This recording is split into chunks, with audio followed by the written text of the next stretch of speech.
আসসালামু আলাইকুম বন্ধুরা, পপিস রেসিপির পক্ষ থেকে জানাচ্ছি আপনাদের সকলকে আন্তরিক শুভেচ্ছা। আশা করছি আপনারা সকলে ভালো আছেন। আমি আল্লাহর অশেষ রহমতে অনেক ভালো আছি, আলহামদুলিল্লাহ। বন্ধুরা, আজকে একটা আচারের রেসিপি নিয়ে হাজির হয়ে গেলাম। হ্যাঁ বন্ধুরা, আজকে আমি তৈরি করব চালতার আচার। বন্ধুরা, অনেক দিন যাবত চালতাটা কেটে ধুয়ে অল্প একটু হলুদ দিয়ে সিদ্ধ করে ফ্রিজে রেখে দিয়েছিলাম। চিন্তা করলাম আজকে আচারটা তৈরি করে ফেলি। দেখুন বন্ধুরা, আমি সিদ্ধ করা চালতাটাকে পাটা পুতার সাহায্যে একটু ছেঁচে নিয়েছি। এভাবে করে ছেঁচে নিলে আচারটা কিন্তু খেতে দারুণ হয়। ভিডিওর এই পর্যায়ে যে বন্ধুগুলি ভিডিওটা স্টার্ট করে দিয়েছেন অবশ্যই একটা লাইক দিয়ে দিবেন। তাহলে চলুন আমরা মূল প্রসেসিংয়ে চলে যাচ্ছি। বন্ধুরা, প্রথমে আমি আচারটা তৈরি করার জন্য একটা মশলা তৈরি করে নিব। চলুন তাহলে মশলাটাকে তৈরি করে নিচ্ছি।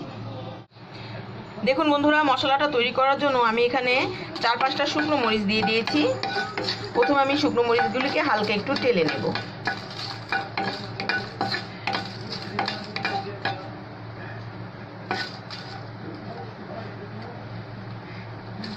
বন্ধুরা, ঝাল আপনারা আপনাদের স্বাদ মতো দিয়ে দিবেন। যদি ঝালটা বেশি খেতে পছন্দ করেন তাহলে ঝালটা বেশি দিবেন।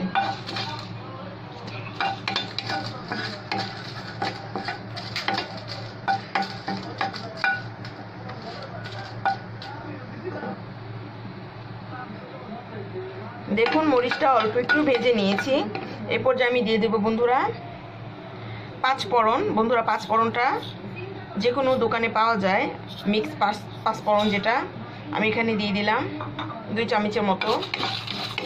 এখন আমি 5 ফোড়নটাকে আর মরিচটাকে ভালো করে একটু শুকনো খোলায় ভেজে নিচ্ছি। বন্ধুরা, আচারের মশলাটা এটাই, আর কোনো আচারের মশলা নেই। এই মশলাটা দিয়ে আচার তৈরি করলে কিন্তু খেতে দারুণ হয়।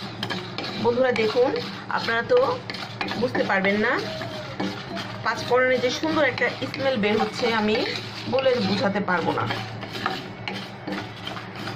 দেখুন মশলাটা আমার ভাজা হয়ে গেছে। এই পর্যায়ে আমি মশলাটাকে নামিয়ে ঠান্ডা করে ব্লেন্ডারে গুঁড়ো করে নেব।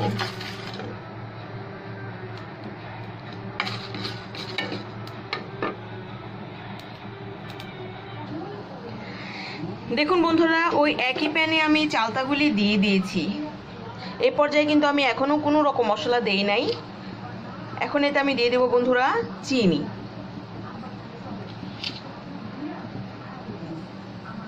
আমি এখানে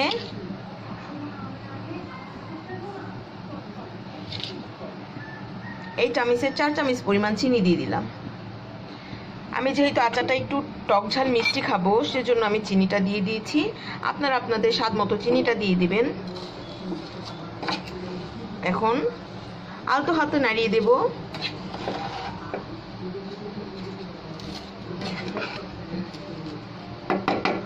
আর উপর থেকে বন্ধুরা যে মশলাটা আমি তৈরি করে নিয়েছিলাম সেই মশলাটা দিয়ে দিচ্ছি। দেখুন মরিচগুলিকে আমি আধা ভাঙ্গা করে ফাটিয়ে নিয়েছি। আচারে কিন্তু এরকম আধা ভাঙ্গা মরিচটাই ভালো লাগে। আর এখানে 5 ফোড়নগুলি আমি গুঁড়ো করে নিয়েছি।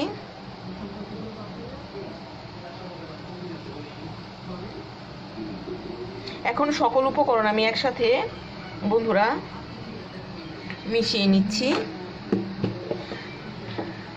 আর স্বাদের ব্যালেন্সের জন্য বন্ধুরা আমি অল্প পরিমাণ লবণ এতে অ্যাড করে দেব। তাহলে আমি সব কিছু ভালো করে মিশিয়ে নিচ্ছি। দেখুন বন্ধুরা, চিনি কিন্তু গলে গিয়েছে, পানি ছেড়ে দিয়েছে। এখন আমি একটু আচারের কালারটা সুন্দর করার জন্য আমি এখানে 1 চামচ পরিমাণ শুকনো মরিচের গুঁড়া দিয়ে দেব। বন্ধুরা, এটা অপশনাল, কিন্তু আমার কাছে মনে হইলো যে একটু লাল লাল হইলে আচারটা একটু দেখতেও ভালো লাগবে, খেতেও ভালো লাগবে। এখন আমি মিশিয়ে ভালো করে বন্ধুরা আচারটাকে শুকনো শুকনো করে ভাজা ভাজা করে নেব।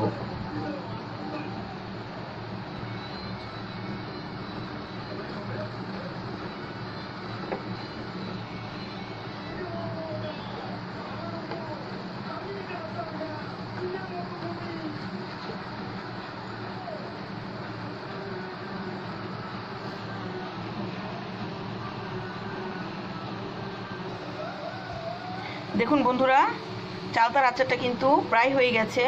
আপনারা কিন্তু পানি রাখবেন না। দেখুন ভাজা ভাজা করে ফেলবেন। ভাজা ভাজা করে ফেলে আচারটা অনেক দিন পর্যন্ত আপনারা রেখে খেতে পারবেন। দেখুন তৈরি করে নিলাম লোভনীয় টকঝাল মিষ্টি চালতার আচার। আশা করছি আজকে আমার চালতার আচারের রেসিপিটা আপনাদের সবার কাছে ভালো লাগবে। যদি ভালো লেগে থাকে তাহলে অবশ্যই চ্যানেলটা সাবস্ক্রাইব করতে ভুলবেন না। পাশে থাকা বেল বাটন অল ক্লিক করে রাখবেন, যাতে আমি নতুন কোনো ভিডিও ছাড়ার সাথে সাথেই আপনাদের কাছে পৌঁছে যায়।